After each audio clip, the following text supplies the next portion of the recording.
নিজ ভূখণ্ড তো বটেই, যুগের পর যুগ ধরে অনেক মুসলিম দেশেও নিপীড়নের শিকার ফিলিস্তিনিরা।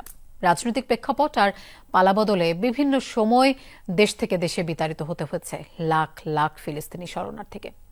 আশ্রয় দিলেও বেশিরভাগ দেশই তাদের নাগরিক সুযোগ সুবিধা নিশ্চিতে ব্যর্থ হয়েছে। উল্টো জীবন বাঁচাতে দেশ ছাড়া অসহায় ফিলিস্তিনিদের উপর দমনপীড়নও হয়েছে কোনো কোনো জায়গায়। ইসরায়েলি দখলদারদের নির্যাতন থেকে বাঁচতে শৈশবে জন্মভূমি ছেড়ে লেবাননে আশ্রয় নিয়েছিলেন মাহমুদ আল সাইদ। এরপর ফিলিস্তিনে ফিরতে পারেননি। মাঝে কেটে গেছে ৭৬ বছর। এখনও বেঁচে আছেন শরণার্থী হিসেবে। নাগরিকের স্বীকৃতিও মেলেনি লেবাননে। আমি ফিলিস্তিনের নাগরিক। দখলদাররা আমাদের আশপাশের সব গ্রাম নিশ্চিহ্ন করে দিয়েছিল, তাই জন্মভূমি ছাড়তে হয়। বাবা বলেছিলেন কয়েকদিন পর আবারও ফিলিস্তিনে ফিরব, কিন্তু সেই দিন এখনো আসেনি।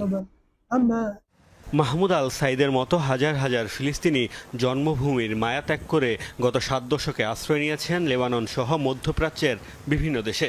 যুগের পর যুগ ধরে শরণার্থী শিবিরে বাস করা এসব ফিলিস্তিনির নাগরিক অধিকার নিশ্চিত করেনি অঞ্চলটির কোনো শাসক। এমনকি ইসরায়েল বিরোধী কঠোর অবস্থান থাকা লেবাননেও নিয়মিত হামলার লক্ষ্য হয়েছে শরণার্থী শিবির। আরব ইসরায়েল যুদ্ধের জেরে লাখ লাখ ফিলিস্তিনি শরণার্থী আশ্রয় নিয়েছিল জর্ডানে। ১৯৭০ সালে তৎকালীন বাদশাহ হুসাইনের উপর হামলার ঘটনায় শুরু হয় গৃহযুদ্ধ। তখনও নিপীড়নের শিকার হন ফিলিস্তিনিরা।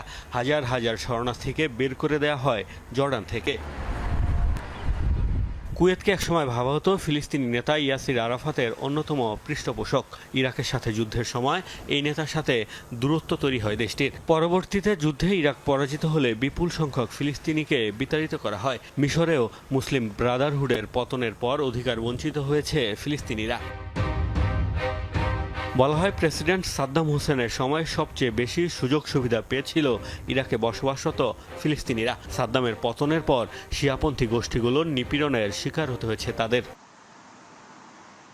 ১৯৭৯ সালে প্রথম মুসলিম দেশ হিসেবে তেল আবিবের সাথে শান্তি চুক্তির মাধ্যমে সম্পর্ক স্বাভাবিক করে মিশর। এরপর শান্তি চুক্তি করে জর্ডানও। সবশেষ ২০২০ সালে আব্রাহাম অ্যাকর্ড চুক্তির মাধ্যমে ইসরায়েলের সাথে কূটনৈতিক সম্পর্ক স্থাপন করে সংযুক্ত আরব আমিরাত। বর্তমানে ইসরায়েলের সাথে ঘনিষ্ঠ অর্থনৈতিক ও সামরিক সম্পর্ক রয়েছে আবুধাবির। একই বছর তেল আবিবের সাথে সম্পর্ক স্বাভাবিকে রাজি হয় আরেক মুসলিম দেশ সুদান। এটা বললে হয়তো ভুল হবে না, ইসরায়েলের সাথে দহরম মহরম সম্পর্কের মাধ্যমে গাজায় আগ্রাসনেও পরোক্ষ ভূমিকা আছে দেশগুলোর। মোস্তফা মাহমুদ, যমুনা নিউজ।